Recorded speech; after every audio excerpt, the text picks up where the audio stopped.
Bonjour tout le monde, c'est CospoFX. On se retrouve aujourd'hui pour une nouvelle vidéo sur ma chaîne YouTube. Donc aujourd'hui, on va parler des bases pour débuter en trading. Ce qu'il faut savoir en trading, c'est que le marché, il se comporte pas de façon aléatoire. Il reproduit toujours les mêmes cycles. Donc grâce à ça, on va pouvoir se repérer, retrouver nos cycles, repérer les cycles sur le marché et pouvoir du coup avoir les bons mouvements. Donc l'analyse technique pour moi, c'est 20% du trading et 80% ce sera la deuxième partie qu'on va parler. Mais pour l'instant, on va commencer par l'analyse technique. C'est la partie pour moi la plus simple, j'aurais dit, à maîtriser. Une fois que vous avez maîtrisé ça, vous avez déjà fait que 20% du boulot. Donc ça va être juste du boulot, ça va être comme des cours, apprendre le cours par cœur, c'est un peu la même chose. On peut se référer à ça. Du coup, il faut savoir pour l'analyse technique, il n'y a pas grand chose à savoir. Une fois que vous maîtrisez, ça va assez vite. Mais donc ce qu'il faut savoir, c'est utiliser les différents time frames de façon optimale. Quand je dis optimale, c'est pas avoir toutes les time frames qui existent sur Terre, par exemple M1, M2, M3, M4, M5, M6, M7, H1, H2, H3, H4, H6, H7, toutes les time frames qui existent, il y en a des millions, vous pouvez faire toutes les time frames, ça sert à rien. Pour moi, quand j'appelle time frame optimal, je conseille d'avoir par exemple le monthly, le weekly, le daily, le H4, le H1, le M15 et le M5 à la rigueur. Ça fait déjà 7 time frames, c'est déjà pas mal. Et ça permet d'avoir une vision globale sur le marché en fait. Après, tout dépend si vous êtes un scalper, un swing ou un intraday. Mais pour commencer, pour les débutants, on va dire, je vous conseille du coup ces time frames. Du coup, je dis weekly, daily. On peut regarder le monthly aussi avant si on veut pour vraiment avoir une vision globale. Donc, monthly, weekly, daily, H4, H1, M15 et M5 à la rigueur. Mais pour commencer, je vous, je vous donnerai comme conseil d'utiliser plus les grandes time frames parce qu'elles sont plus simples à imbriquer et petit à petit d'en rajouter en fait. Par exemple, vous arrêtez au H1 et quand vous maîtrisez bien le H1, vous pouvez par exemple rajouter le M15. Et petit à petit, vous pouvez rajouter les time frames et par exemple raffiner vos zones, resserrer vos stops et d'avoir des meilleures performances au final. Mais pour commencer, ouais, commencez par les grandes time frames.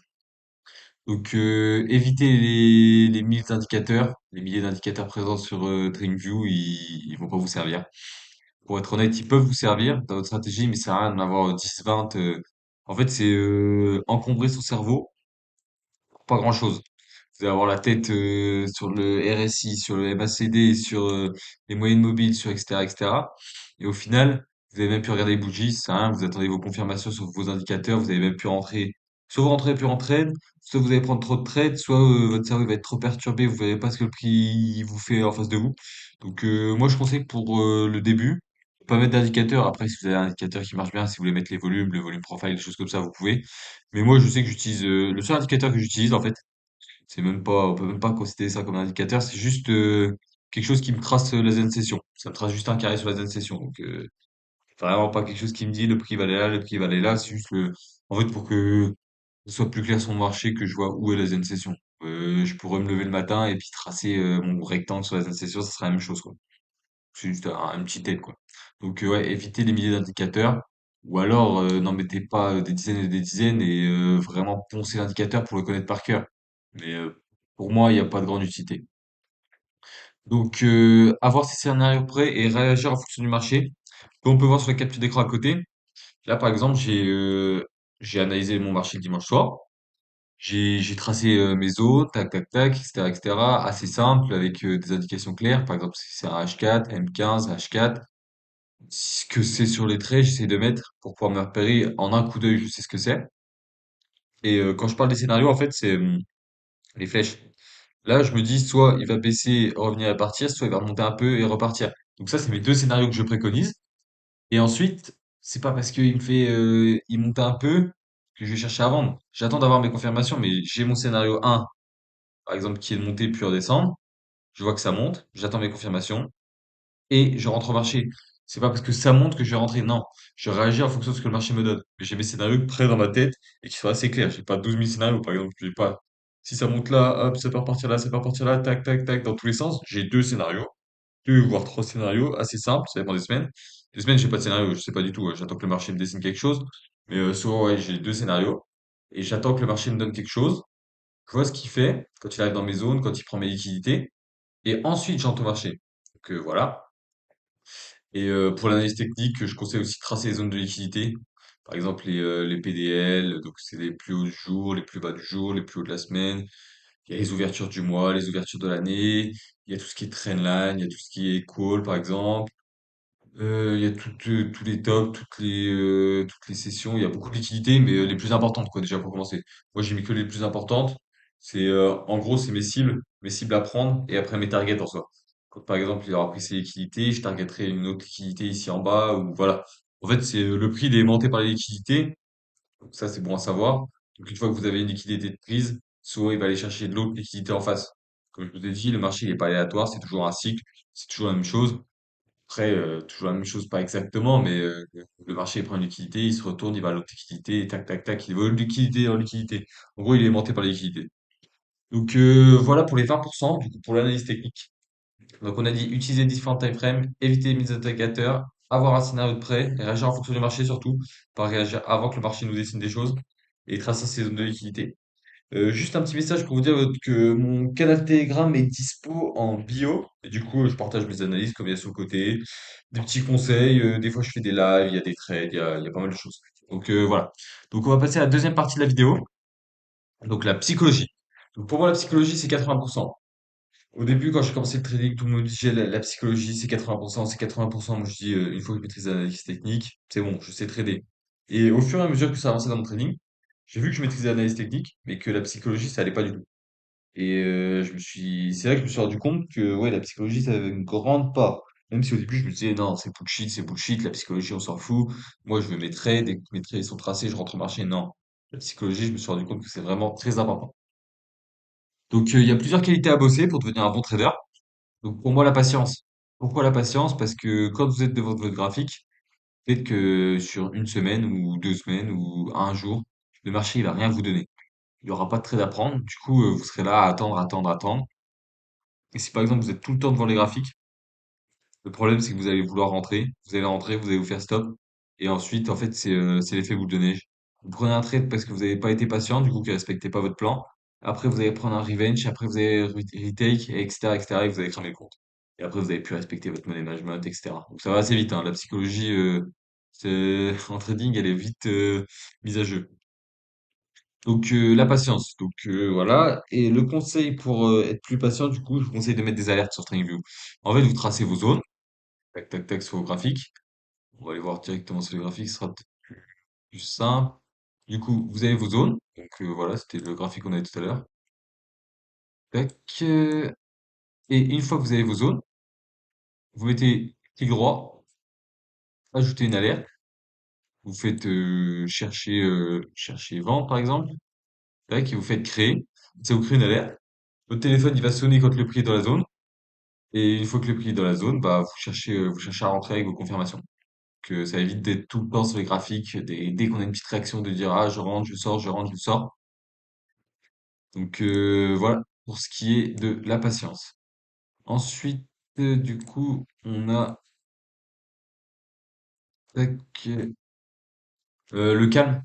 Donc faut être dans un endroit assez calme parce que si vous avez du bazar autour, que ça saute dans tous les sens, que je sais pas, si vous avez par exemple des enfants qui vous tapent dessus, qui jouent avec vous, qui font machin, si vous avez une femme ou une copine qui vous embête, qui vous tend un peu, on va dire, et bah vous n'arrivez pas à trader. Faut vraiment être concentré, être dans sa bulle, être dans son truc. Et ça permet de prendre les meilleures décisions et d'éviter à chaque fois des essais. Parce que le but du trading, du coup, c'est préserver son capital et pas le cramer. Et même faire des gains, ça vient après. Le premier, c'est préserver son capital. Donc la maîtrise de soi, en gros, c'est les qualités assez générales, hein, on va dire, hein. La maîtrise de soi, c'est rentrer au bon moment dans les trades. Ça va un peu en accord avec respecter le plan. Donc, faut avoir une résistance au stress assez bonne. Parce que par exemple, s'il se passe ça, on va retourner sur les graphes. Disons que par exemple, vous rentrez en trade par ici, en achat, tac, le prix il revient à, vous avez mis votre stop ici, tac, le prix il monte bien, machin, vous avez fait des gains, vous êtes rentré ici, vous avez pris, je sais pas, peut-être une bonne somme, un bon salaire, et au final, le prix, il se retourne, il revient pratiquement toucher votre stop loss et vous n'avez pas pris de gain. Donc là, vous avez tout stressé, oh non, je vais me faire reset, j'ai perdu plein de gains, etc., etc. Au final, il va remonter, vous allez prendre des gains. Du coup, là, il faut avoir une résistance au stress parce que qu'est-ce qui va se passer? Vous allez arriver là, dire, oh bah, soit je décale mon SL, bon, déjà, erreur, Ou soit je coupe mon trade quand il est dans le rouge, machin, machin. Non, vous respectez votre plan. Vous avez une résistance au trade. Vous savez que vous risquez par exemple 1% ou 0,5%. Ça vous impacte peu. Si, par exemple, quand il arrive là, vous dites vous êtes vraiment pas bien, c'est que vous risquez trop.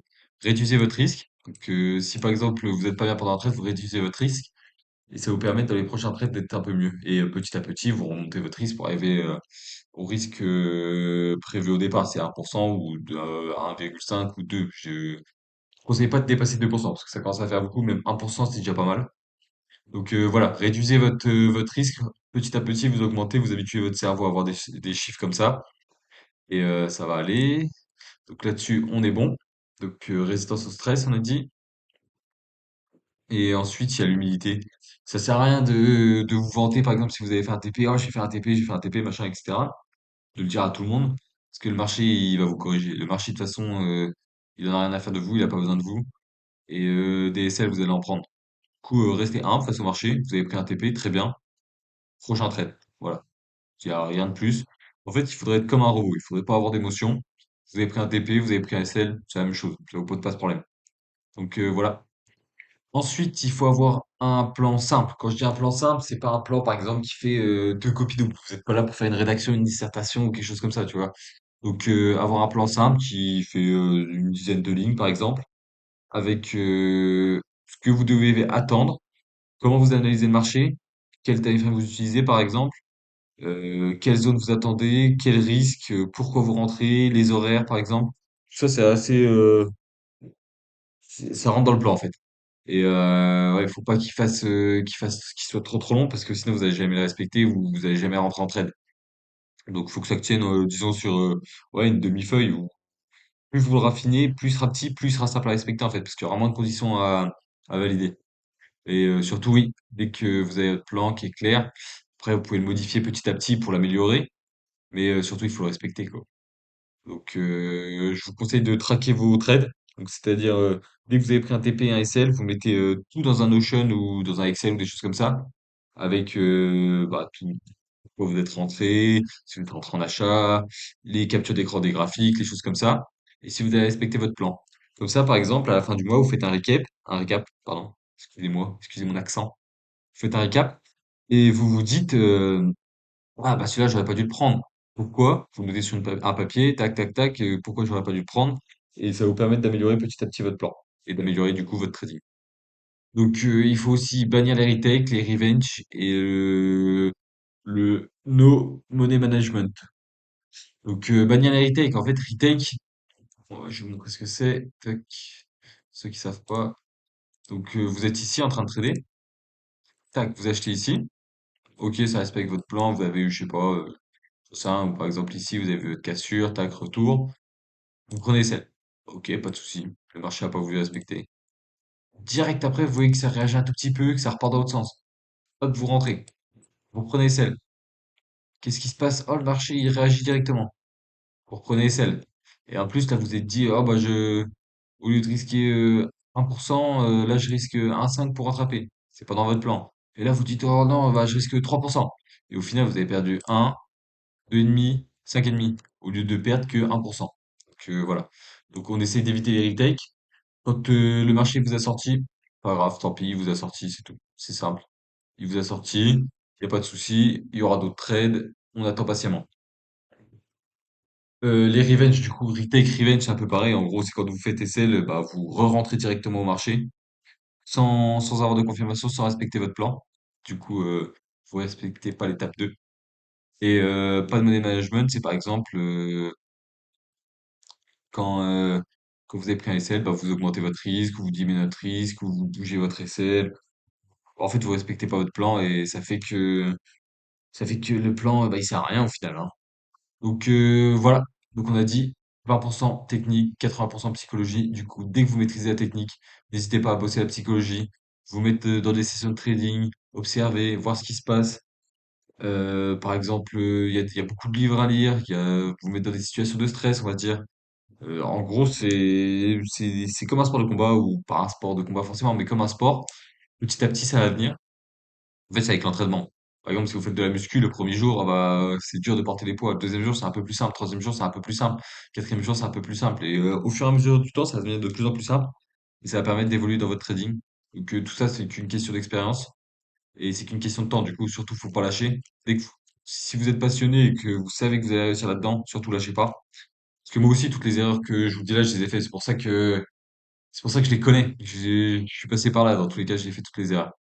Donc voilà pour cette petite vidéo sur les bases pour débuter en trading. Donc c'est une vidéo assez simple, on va dire. On rentre pas dans des termes concrets. Bah, on reste dans le concret, on va dire. On va pas dans le détail, mais c'est important quand même. Donc voilà, n'hésitez pas à vous abonner à ma chaîne Telegram, à ma chaîne YouTube, à mon canal Telegram et lâcher un petit like. Allez, bisous équipe.